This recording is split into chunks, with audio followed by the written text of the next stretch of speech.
que cuando se cumple un mes del fatídico 29 de octubre, en la Comunidad Valenciana, bueno, también en otros puntos del país, pero fundamentalmente en la provincia valenciana, el agua lo arrasaba todo en esos más de 70 municipios. 4 semanas han pasado, han cambiado muchas cosas, pero todavía queda muchísimo por hacer y nos vamos a la localidad, una de las más afectadas. Tiene que reconstruirse, ha partido casi de cero y hoy estamos tomando el pulso a este municipio, como decimos, cuando se cumple un mes de la tragedia. Pilar.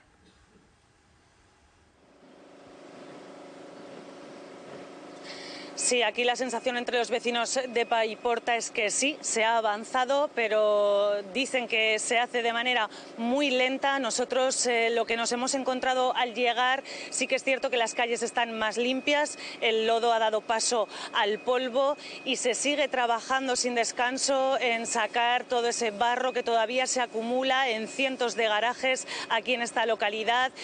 Técnicos de ascensores reparando toda esa maquinaria de muchas fincas que siguen un mes después sin poder utilizar el ascensor. Hemos visto también el auditorio de esta localidad de Paiporta, que sigue actuando como punto de reparto de agua y otros víveres, y los vecinos paseando, cruzando ese barranco del Pollo que se desbordó y que anegó toda la localidad, todavía con mucho barro.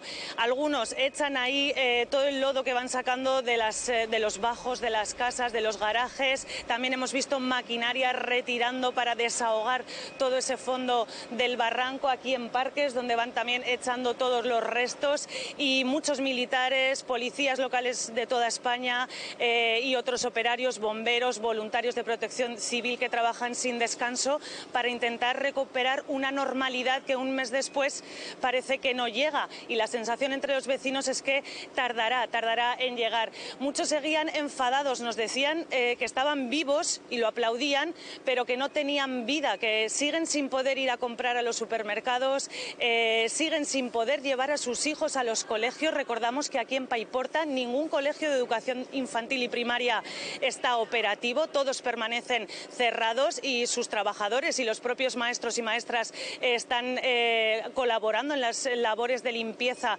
y adecuación de las aulas para poder retomar las clases lo antes posible. Hemos hablado con la directora de un colegio, el Ausias March, que nos decía que el 45% de su alumnado, en torno a 650 alumnos, habían solicitado ya la acogida en otros colegios de otras localidades, y del resto, el 55%, todavía no habían obtenido respuesta. Solo los alumnos del Instituto de Educación Secundaria han retomado las clases. Se les daba prioridad precisamente porque tienen que preparar la próxima PAU de acceso a la universidad. Los vecinos también con los que hemos podido hablar a lo largo de esta mañana se quejaban de la burocracia, que sigue siendo lenta, que todavía no les llegan las ayudas y que con esa falta de dinero es difícil poder reactivar sus negocios, reactivar su vida. Vamos a escucharles. Paiporta está en la ruina, porque es que ya tenían que haber ya negocios intentando por lo menos ponerse en marcha. Hay barro en garajes, hay barro en ascensores. Y gracias a los voluntarios que han venido de fuera y a estos. Nos han limpiado el pueblo ellos y los voluntarios. Aquí seguimos un mes después. Yo, por ejemplo, tengo una pequeñita empresa y yo no puedo empezar a trabajar porque no me dan las ayudas. Dentro de lo que puedan, que agilicen a tope todo esto. Si tienes un seguro y el consorcio tiene que responderte, que le peguen una primera valoración, inyecten algo de dinero a los negocios para que podamos funcionar. Tenemos una nena y aquí los colegios todavía no están en funcionamiento. Está todo sucio, está todo sin arreglar. Como decimos, queda mucho por hacer, y ahora queremos focalizar la situación en Catarroja, donde están trabajando efectivos de Protección Civil del Gobierno de Aragón desde el 2 de noviembre, si no me equivoco, y si no me corregirá ahora mismo Jorge Crespo, jefe de Seguridad y Protección Civil del Gobierno de Aragón. ¿Qué tal? Bienvenido. ¿Qué tal? Buenos días. Desde ese día, ¿no? Desde ese sábado están trabajando día y noche los efectivos de Protección Civil. ¿Y qué balance podemos hacer 4 semanas después? Vamos a empezar por ahí, en este municipio, en esta localidad que fue asignada para los efectivos aragoneses. Sí, efectivamente, el dispositivo de Aragón aterrizó aquí en Catarroja el 2 de noviembre y, como sabéis, pues bueno, nos asignaron un sector dentro de Catarroja, que es el sector 3, y bueno, pues la evolución realmente el escenario al que nos encontramos ese 2 de noviembre, al que actualmente estamos trabajando, pues ha cambiado mucho, ¿no? Y para bien. Sigue habiendo problemas importantes, ¿no? Como son los garajes, que se tiene que dar solución, y para eso, bueno, pues desde la dirección de la emergencia se han establecido contratos con empresas privadas que seguramente pues enseguida podrán empezar a ver que esos garajes empiezan a limpiarse, pero nosotros como servicios de emergencia lo que estamos ahora ya es en labores de limpieza y baldeo de las calles, sobre todo de apoyo a la operativa de los desagües, que sabéis que ha sido también crítica, ¿no? Porque muchos edificios pues todavía mantenían sus redes de saneamiento obturadas y no permitía además la retirada de lodo de esos baldeos, pues en la medida que la red no evacuaba, no permitía avanzar en esas otras fases. Sí, explicábamos, Jorge, que desde el principio primero fue lo más urgente, pues entiendo que ayudar a localizar a esas personas desaparecidas o incluso encontrar cuerpos, de ahí a retirar ese fango que tanto ha costado, alcantarillado, desagües, como nos estaba contando, y todo esto durante muchos días y sobre todo las noches, porque hemos ido hablando con ustedes y nos dicen que la noche es cuando mejor se trabaja, porque por el día, pues claro, también está parte de la población intentando colaborar en lo que puede, también la tarea de los voluntarios. Sí, esos turnos de noche fueron fundamentales, yo diría críticos, en esas primeras semanas de trabajo, en el que además, bueno, nosotros el dispositivo de Aragón lo hemos ido adaptando también a las capacidades, los recursos que cada fase de trabajo requería, ¿no? Las primeras semanas, como comentáis, pues había una intervención de salvamento pura y dura y de achiques en garajes que se apoyó muchísimo en los servicios de bomberos del Gobierno de Aragón, de las diputaciones provinciales y del Ayuntamiento de Huesca, y luego, bueno, pues en esos primeros momentos en los que las calles estaban totalmente colapsadas con los vehículos unos encima de otros, los enseres, el lodo, allí la ventana de oportunidad, que es lo que, como lo denominamos en emergencia, desde luego era la noche, ¿no? Porque era cuando se podía empezar a trabajar, se podía empezar a organizar un poco los tráficos de entrada de vehículos, de maquinaria grande, maquinaria pequeña, y en esas primeras semanas esa ventana de trabajo de la noche fue fundamental, y desde luego todo lo que se aportó, y que ahora mismo ya no hay tanto, porque como digo, pues vamos adecuando a las fases de emergencia, todo lo que aportó las empresas privadas que aportaron recursos en cuanto se les llamó, los voluntarios, los agricultores, que sabéis que tuvieron una respuesta excepcional, ¿no? Que movilizaron palas, remolques, tractores, y luego la coordinación de los distintos grupos de acción, ¿no? El grupo de seguridad, la policía local. Sabéis que aquí hemos movilizado policías locales de las distintas municipios de Aragón, y ese trabajo combinado del grupo de seguridad con grupo de intervención, que facilitaba seguridad hacia los propios intervinientes y a la gente que de alguna manera pues poco menos que deambulaba, ¿no? Por las calles, porque estaban, pues bueno, no tenían tampoco otra cosa más que salir y ver un poco cómo funcionaban los dispositivos, pero generaban situaciones que ahí el grupo de seguridad fue fundamental para organizar tráficos y empezar a avanzar en desatascar o, digamos, liberar las calles para empezar a normalizar tráficos, que la gente pudiera salir de sus casas. Mucha gente ni siquiera podía salir de la casa porque tenía delante de su casa 2 o 3 coches apilados con enseres, con lodos. Entonces las primeras semanas desde luego fueron pues muy intensas, con trabajo diurno, nocturno, y de ahí hemos pasado ya a otra situación en la que ya estamos, bueno, pues como sabéis, pues limpiando calles, baldeando calles. Hemos estado también interviniendo en garajes en los que la dirección de la emergencia entendía prioritarios, esos garajes o esos edificios que tenían problemas estructurales que ha habido que apuntalar. Eso sí que se ha entendido que era un trabajo para los servicios de emergencia, y bueno, retirada de vehículos también. La verdad es que se ha trabajado intensamente y bien.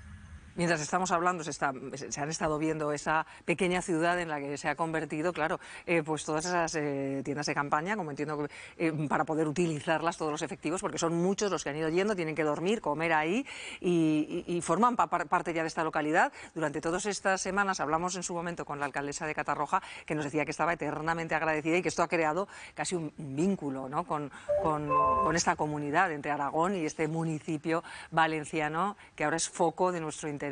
Jorge. Sí, desde luego el ayuntamiento así lo ha expresado siempre que ha podido, con gratitud, con agradecimiento, pero también la población, ¿no? Son los primeros que por la calle se acercaban a felicitarnos, a animarnos, en algunos casos pues te pedían incluso un abrazo, a bomberos, a personal sanitario que hemos tenido también, sabéis, recursos sanitarios, psicólogos que han estado también primero atendiendo a los intervinientes, porque bueno, pues había cierta incertidumbre, ¿no? Que nos íbamos a encontrar en los garajes y por eso también se dispuso aquí dos psicólogos que estaban un poco para apoyo a los intervinientes, pero luego una vez se superó esa primera fase de intervención, pues han estado también apoyando a la población y bueno, pues ayudando en todas las facetas. Pues Jorge Crespo, jefe de Seguridad y Protección Civil del Gobierno de Aragón, muchas gracias por haber estado hoy con nosotros cuando se cumple un mes. Y ánimo con todo lo que queda, no hay fecha de vuelta porque todavía hay mucho trabajo por delante y seguiremos asomándonos al estupendo labor, tareas que están desarrollando allí, ayudando a la población de Catarroja. Un saludo y gracias. Pues muchas gracias a vosotros, un saludo. Bueno, no tenéis mucho tiempo, pero un poquito para valorar esto, que luego seguiremos hablando de este mes de la edad. Bueno, yo creo que se cumplen los pronósticos iniciales que parecían como muy aventurados, lo explicó el consejero Bermúdez de Castro. Hay trabajo para meses, y nos parecía en aquel momento, bueno, pues sí, se ve que va a haber trabajo para meses. El responsable de la intervención de Aragón ha hablado de un listado de acciones tremendo, más allá de lo que es atender a las personas y evaluar lo que fue al principio, que fue como un desastre del que no se veía el final. Creo que hay mucho trabajo y muchas acciones que se van detallando y que queda tanto por hacer, ¿no? No sé cómo estamos, si estamos bien, mal o regular, pero podíamos estar mejor, porque parece que es unánime también que la sensación de los vecinos de Catarroja es que se ha actuado lento, no poco ni lento, o piden más rapidez, sobre todo en el tema de las ayudas, que yo creo que ahí sí que se podía flexibilizar. Ha habido uno de los interlocutores que dice, hombre, que nos den algo a cuenta el consorcio de seguros y luego ya veremos hasta dónde llega la valoración, el peritaje. No hay 1000 peritos ni 10.000 que se necesitarían, hay los que hay, no pueden llegar a todo. Quiero decir, yo creo que estamos, y Aragón se puede jactar de que ha hecho un trabajo magnífico, pero que queda mucho por hacer y que desde luego los frentes para atacar son muchos, y conforme entramos en el detalle nos ponemos más en la situación de los vecinos, de cómo están pasando. Pueden salir a la calle, ya no hay barro, pero no tienen dónde ir, porque no tienen negocios, aún no tienen colegios, que hay muchas cosas.